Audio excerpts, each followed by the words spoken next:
Hello. It's another Saturday. The best I can tell, the Hypersmooth seems to be working really well on my new modern phone. So I just wanted to show you around, show you what all's blooming now, because a lot is popping up out the ground now. It is March 11th. We got some snow overnight in the mountains, such that I packed everything for camping into my car. But then when I checked it in the morning, there was only really less than an inch. Like the grass was still sticking through. So if I'm going to do test runs for camping, I am going to need to make sure I get something with wheels that I can pull behind me. Because it's a lot of stuff to transport for cold weather camping. It like fills my car. But it's that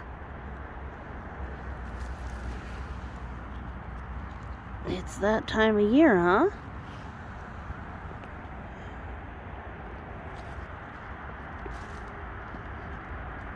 What kind are these? I didn't even check yet.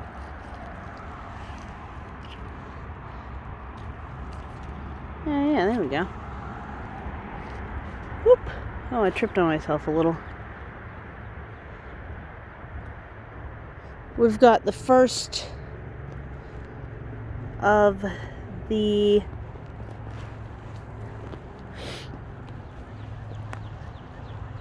winter iris here. That is a dwarf iris, and they bloom at the beginning of daffodil season.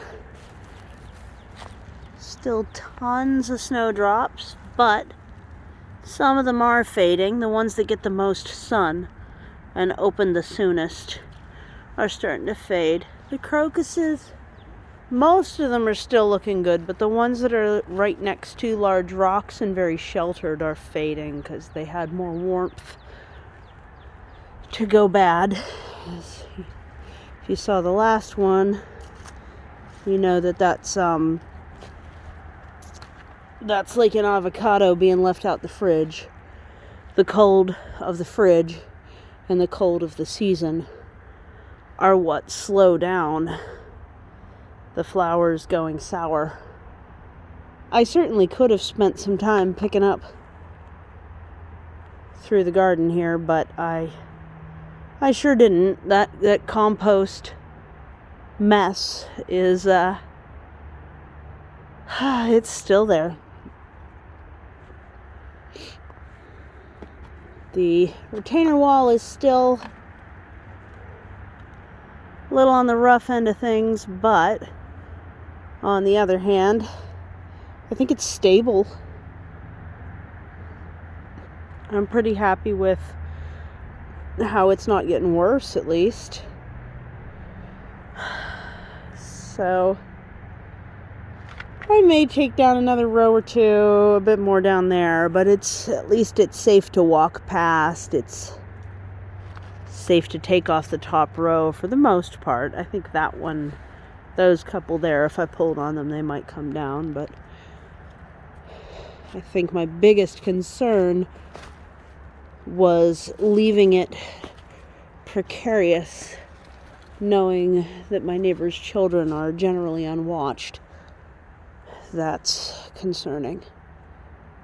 So, go in the back and show you all the stuff that's popping off back there.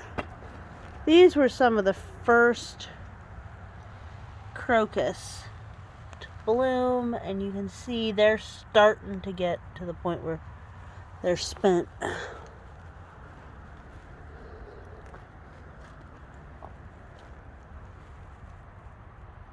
And you can see crocus in amongst all the daffodils. The fact that they're shorter makes them very not standing out. Got this. We got Splotch drinking water. Hi, baby. Go ahead. That's what that sound is. That's the little beads in the waterer. And in the back there, you got one here and one there.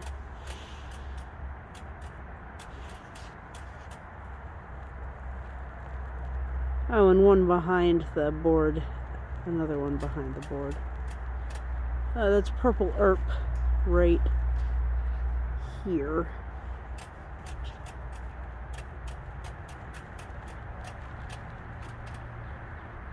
You can see the edge of Calico's wing too. And who are you? You're one of the sparks. I have to see their feet to know which spark they are because they got bands on them. Okay, here goes yellow. No? Yeah, that's yellow spark in the front.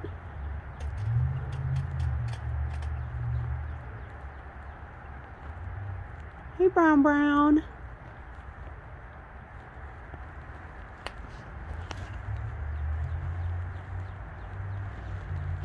Gak, you're so big. You're less picked on in the wintertime, so you don't look so scrawny and scruffly. There goes Splotch. So, yep, them are the quail. And there's Calico coming out. Oh gosh, I can't point and show at the same time. Right next to the green tube that's hopefully still protecting a blueberry if it didn't die. That's Calico peeking out by that green tree tube.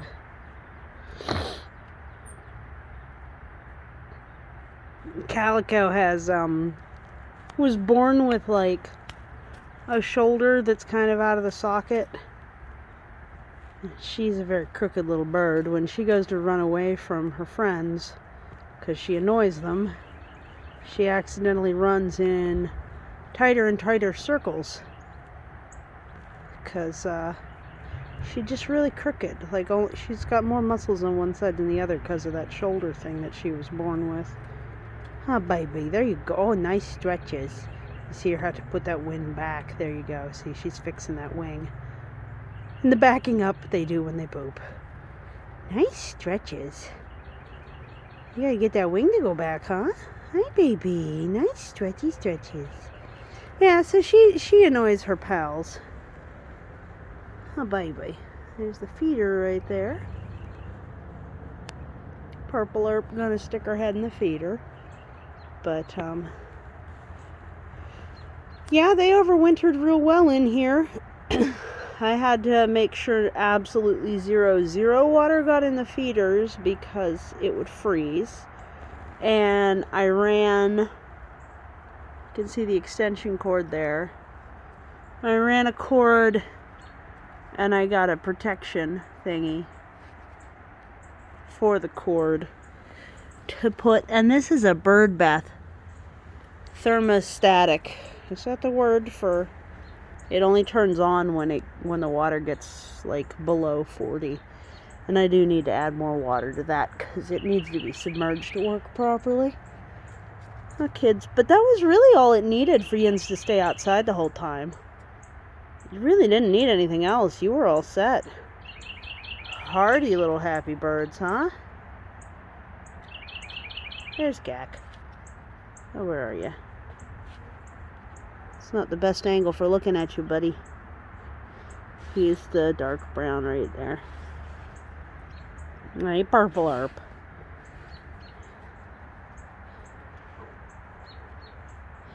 And Splotch on the other side of everything.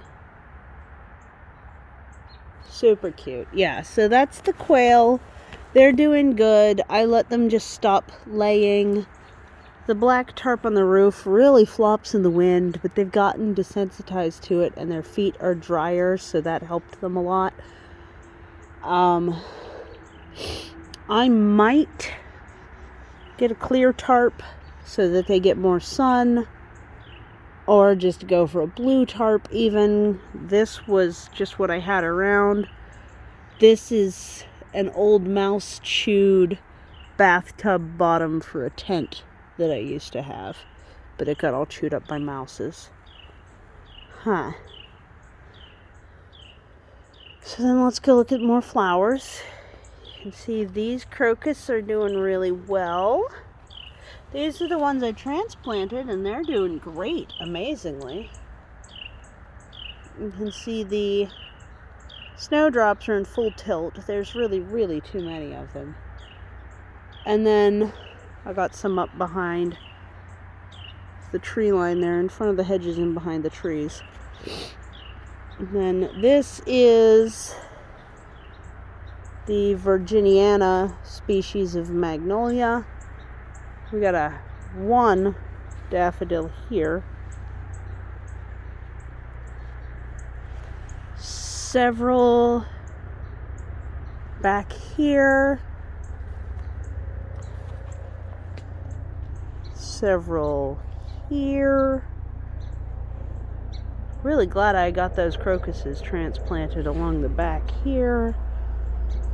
Got to try the ground nut finally. It was really delicious, and I can understand why it's called a nut, because it did have like a nutty kind of taste to it.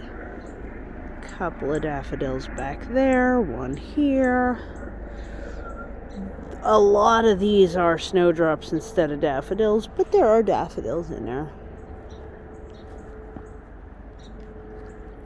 And then more of these are daffodils than are snowdrops, except right here. So, I think that's coming along well. I'm pondering where to put the St. John's stabby gooseberry. I have this leafing out, which is great. That's the clove currant that I want to transplant into the places where the thornless raspberries are potted in the retainer wall, and then put those potted thornless raspberries here. And lastly, move it's past everything. Move the elderberry that's right here at the end of this raised bed into a piece of dirt down there.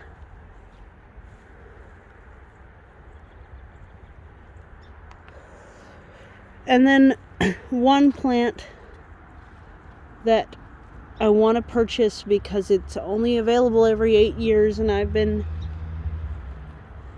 checking for years now. I've been looking for 8 years for this plant. It's sold by One Green Earth, which is way out west. But it's a vine. So I am thinking to put one here. Maybe attach a pole the whole way up so it doesn't put too much. Yeah, definitely attach a pole the whole way up there so it doesn't put too much weight. I've got enough poles. That really tall one will probably do the trick. And just anchor it to the corner post and this archway. And then bring it along the top. And then one in this tire and send it across the top there. I should still be able to plant my beans there. It shouldn't interfere with the raspberry much. In fact, it should probably help. The trick is going to be keeping cats off of it, because this plant is silver vine kiwi. Now, I'm not sure I've got the word right, but those Matapa sticks that are like little stick form cat toothbrushes that make them crazy like catnip, that's a kiwi plant. I want to get a male and a female, and I want to get the female that's reported to taste like hot peppers, because the taste of the ones that are sweet instead of spicy is reported as very astringent, and so really not pleasant uncooked, which really reduces the options and stuff like that. So I'm going to go with the hot pepper silver vine kiwi. That's the trademarked lead on the name. And then just the male that is available is the Pavel. And I'm kind of hoping that by putting the male right where I just indicated, that might, even though they're not in the same species and it says that they don't cross-pollinate, it might help put better fruit on my acai kiwi, which is a self-fertile kiwi that drops its fruit usually before it goes ripe, because that's what polyphenocarpic does, is it makes them good enough. I have been able to, by just absolutely viciously trimming it, get it to ripen a few. I used to have this canopying this whole garden. It produced a lot of shade and no food. So I stopped letting it canopy that garden and deconstructed that structure that I had created. And I just trim it every week. Usually I go and trim off the new growth, because it'll put on a foot of growth a day. That is, hardy acai is within the echidna species of Acanthidia, something like that, species of hardy kiwi, and I genuinely forget what. It's Polygamera or something like that. There we go. I didn't completely forget.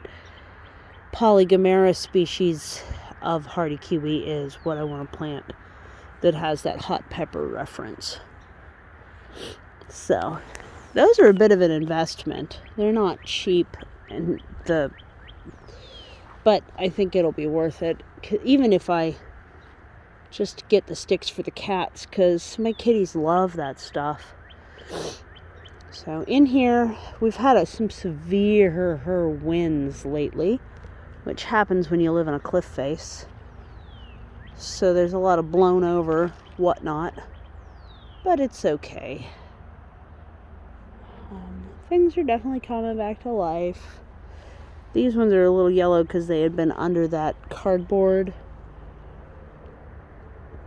I mean, the greenery is yellow, and that's just a lack of sun exposure. It's starting to green up a little bit, but this year it won't be quite the right color ever, because those first several days or couple weeks of development are really critical for the color of the greenage. Yeah, so this is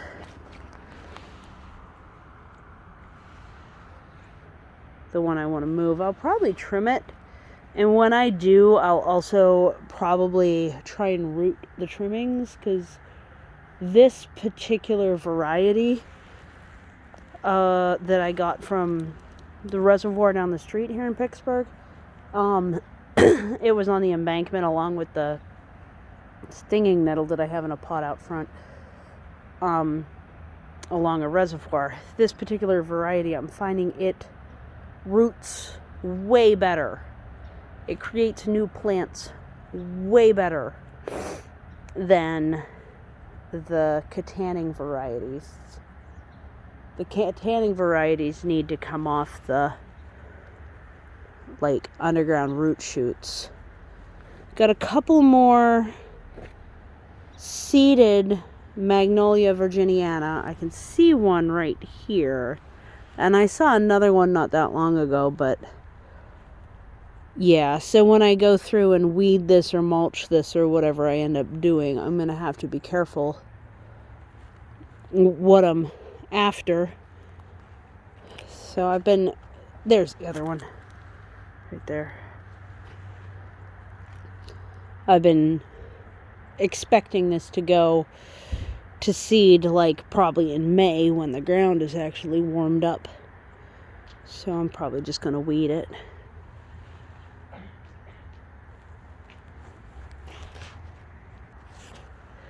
Quick break for a neighbor chat just happened. So if I disjointedly ended a sentence, and change topics just now. I apologize. But I think I'm about done with this video. It's kind of my usual length, honestly. Maybe I'll spend a little time cleaning up some mess here if I can put some gloves over top my gloves so my fingers can be warm and not messy. But take it back up to the cliff face here, I guess. Yeah.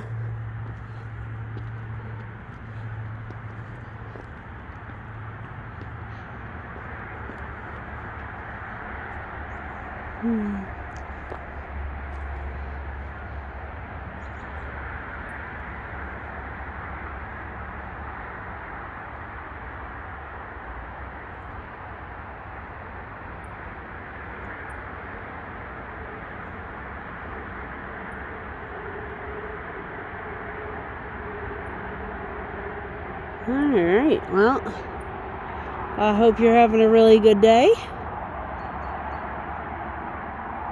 I wish I was closer to you if it's snowing where you are. I really wish. My goodness gracious. But, you know, so it goes.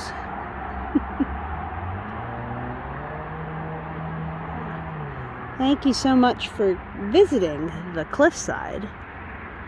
This has been Permaculture. Take care. Bye.